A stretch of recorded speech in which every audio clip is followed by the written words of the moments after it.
Hello everyone, welcome to एजुओ मोबा। आज हम इस वीडियो में उस टॉपिक के बारे में बात करेंगे जो डे 2 में पढ़ाया जाएगा, जिसमें हम बाकी चीज़ों को कवर अप करेंगे। सेल से रिलेटेड चैप्टर है। चलिए शुरू करते हैं। हेलो एवरीवन, हम लोग बोर्ड पे आ चुके हैं। तो आज डे 2 का सेल टॉपिक के बारे में पढ़ना है, जिसमें हम लोग आज क्या क्या पढ़ेंगे वो आपको थोड़ा ओवरव्यू मैं दे देता हूँ। Let's come to the overview. पहला हम इस टॉपिक में सेल टॉपिक में हम पढ़ेंगे, पहला जो टॉपिक या कंपोनेंट है, टाइप्स ऑफ सेल के बारे में पढ़ेंगे। दूसरा हम पढ़ेंगे कि सेल्स जो होते हैं हमारे लिविंग ऑर्गेनिज्म में, जो भी सेल्स होते हैं उनकी क्या क्या नंबर्स होती है, जो कि ट्रिलियंस में नंबर होती है, कैसे होती है, जो हम दूसरे नंबर पे पढ़ेंगे। तीसरा, सेल से रिलेटेड जो भी एग्जांपल्स हैं उसको हम लोग यहाँ पे रिलेट करेंगे, पढ़ेंगे।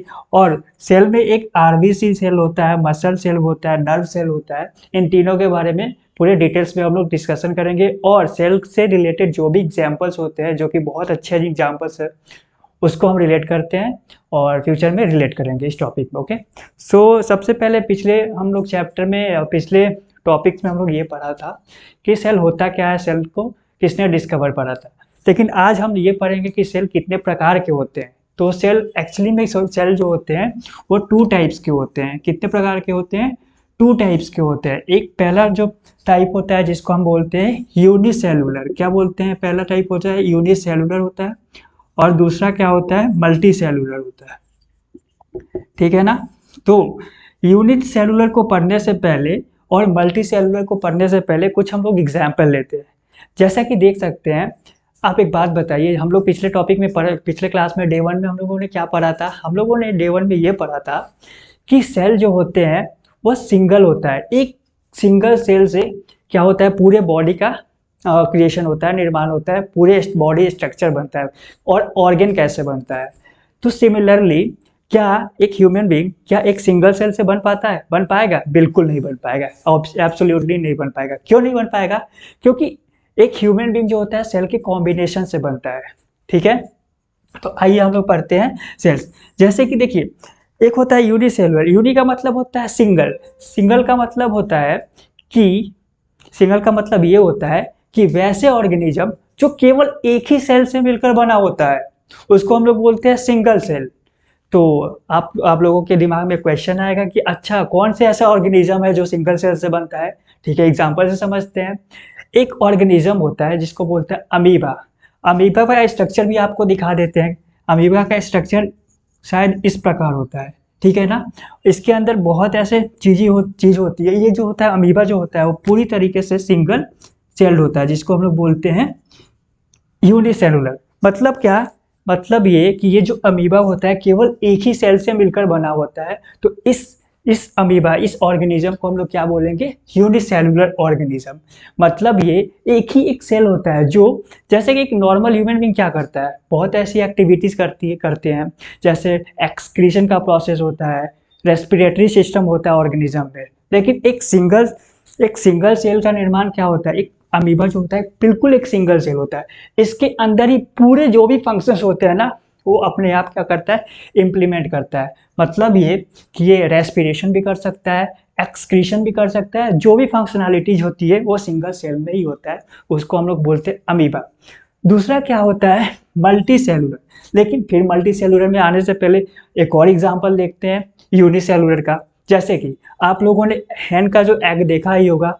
एग का हैंड का जो एग होता है ओवल शेप में होता है, ऑब्वियस सी बात है।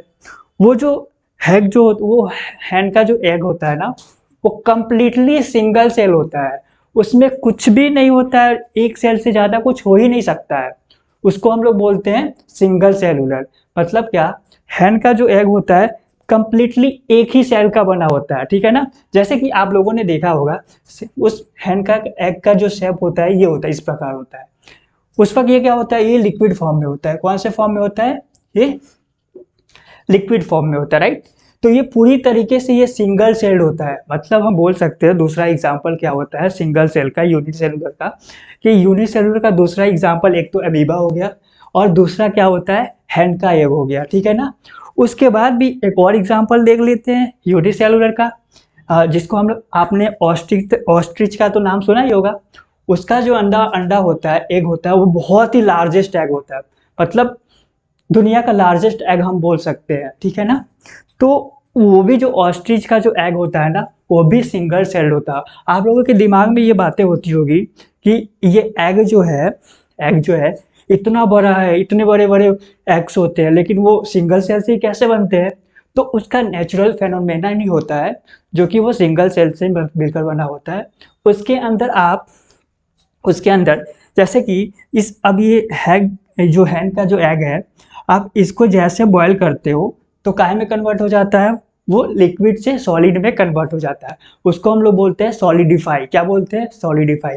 मतलब क्या, जैसे लिक्विड से सॉलिड में कन्वर्ट होता है तो उसमें दो चीज़ों का फॉर्मेशन होता है।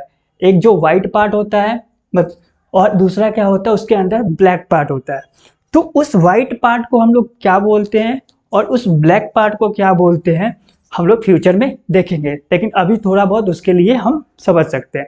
जैसे इस एग को हम लोग बॉयल करते हैं, बॉयल करने के बाद ये लिक्विड से काय में कन्वर्ट हो जाता है, सॉलिड में। सॉलिड में कन्वर्ट करने के बाद जैसे इसके शील्ड को हम हटाते हैं, तो शील्ड को जैसे हटाते हैं तो हमें एक वाइट पार्ट मिलता है। कौन सा पार्ट मिलता है? वाइट। उस वाइट पार्ट को हम लोग क्या बोलते हैं? एल्बुमिन बोलते हैं। क्या बोलते हैं? एल्बुमिन बोलते हैं। लेकिन उसके अंदर जो एक येलो पार्ट होता है उसको हम लोग बोलते हैं यॉक। क्या बोलते हैं? यॉक। तो हमेशा याद रखना कि एग हैन का जो एग होता है उसको बॉयल करने के बाद जो व्हाइट पार्ट हमें दिखता है उसको बोलते हैं एल्बुमिन, और जिसका येलो पार्ट होता है उसको हम बोलते हैं यॉक। ठीक है ना। तो ये सिंगल सेलुलर का बात हुई। दूसरा आ जाते हैं मल्टी सेलुलर। जैसा कि आप वीडियो देख रहे हैं, आप क्या है? ह्यूमन ऑर्गेनिज्म है, और हम पढ़ा रहे हैं, हम भी ह्यूमन ऑर्गेनिज्म है। ये क्या होती है? ये सेकंड नंबर टॉपिक से बिलोंग करता है ऑर्गेनिजम्स, ठीक है ना। तो मल्टी सेलुलर जो होता है ट्रिलियंस ऑफ सेल से मिलकर बना होता है, उसको हम बोलते हैं मल्टी सेलुलर। एग्जाम्पल क्या होता है? एग्जाम्पल से समझते हैं। वैसा तो इसका डेफिनेशन क्या होता है? वैसे ऑर्गेनिजम्स या वैसे सेल जो मल्टीपल नंबर ऑफ सेल से मिलकर बना होता है उसको हम क्या बोलते हैं? मल्टी सेलुलर ऑर्गेनिज्म बोलते हैं। जैसा कि एक लिविंग ऑर्गेनिज्म जो मल्टी सेलुलर ऑर्गेनिज्म होता है, एनिमल को भी बोल सकते हैं। इवन एक ऑर्गेनिज्म होता है पैरामीशियम, वो भी क्या होता है? मल्टी सेलुलर ऑर्गेनिजम्स होता है। तो एक ओवरव्यू के लिए हम अब एक डायग्राम से हम समझा देते हैं कि एक्चुअली में सेल के कॉम्बिनेशन को हम क्या बोलते हैं और उसके फर्दर प्रोसेस क्या होते हैं, वो भी हम पढ़ लेते हैं और थोड़ी बहुत ओवरव्यू देख लेते हैं। हमारे बॉडी में जो बहुत सारे अगर लिविंग ऑर्गेनिज्म है तो उस लिविंग ऑर्गेनिज्म के अलग अलग फंक्शनैलिटीज़ भी होंगे। उनके रेस्पिरेशन सिस्टम का अलग फंक्शनैलिटी होगा जो कि लंग्स काम करता है। जो भी हमारे हमारे अंदर जो एक्सक्रीशन होता है, उस एक्सक्रीशन प्रोसेस को कौन करता है? किडनी करता है। तो उसको मल्टी सेलुलर क्यों बोलते हैं लिविंग ऑर्गेनिज्म को? इसलिए बोलते हैं क्योंकि लिविंग ऑर्गेनिज्म के अंदर बहुत ऐसे ऐसे अलग अलग फंक्शनैलिटी को परफॉर्म करते हैं सेल। तो हर एक फंक्शनैलिटी को परफॉर्म करने के लिए अलग अलग सेल्स वहाँ पे वर्क करते हैं। That is why that is called multi cellular organisms. बस अब ये ना टाइप्स ऑफ सेल खत्म कर दिया, नेक्स्ट टॉपिक में पढ़ेंगे। ओके, तो यहाँ हम टाइप्स ऑफ सेल पूरी तरीके से कवर अप कर लिए। अगर आपको वीडियो अच्छा लगता है, वो टाइप्स ऑफ सेल पढ़ चुके हैं। अब डे 3 में नेक्स्ट वीडियो में हम पढ़ेंगे ट्रिलियंस के बारे में। बस ऐसा। ठीक है। सो गाइस, हम सेल के टाइप्स यहाँ पे अच्छे से कवर अप कर चुके हैं। सो अगले वीडियो में हम सेल के ट्रिलियंस के बारे में पढ़ेंगे। उसके ये जो एग्जांपल्स आरबीसी है, नर्व सेल और मसल सेल जो भी है, इसके बारे में हम फर्दर डिस्कस करेंगे। अपार्ट फ्रॉम दिस बहुत ऐसी चीज़ें हैं जो सेल्स के बारे में पढ़ना है हमें। तो इस वीडियो को, तो इस टॉपिक्स को नेक्स्ट लेक्चर में या डे 3 में हम कवर अप करेंगे। तब तक के लिए आप वीडियो अच्छे से देखिए, और जहाँ भी जो भी प्रॉब्लम या डाउट होती है तो कमेंट में पूछ सकते हैं। सो लाइक करें, सब्सक्राइब करें, और वीडियो अच्छा लगा तो शेयर भी करें। Thank you so much.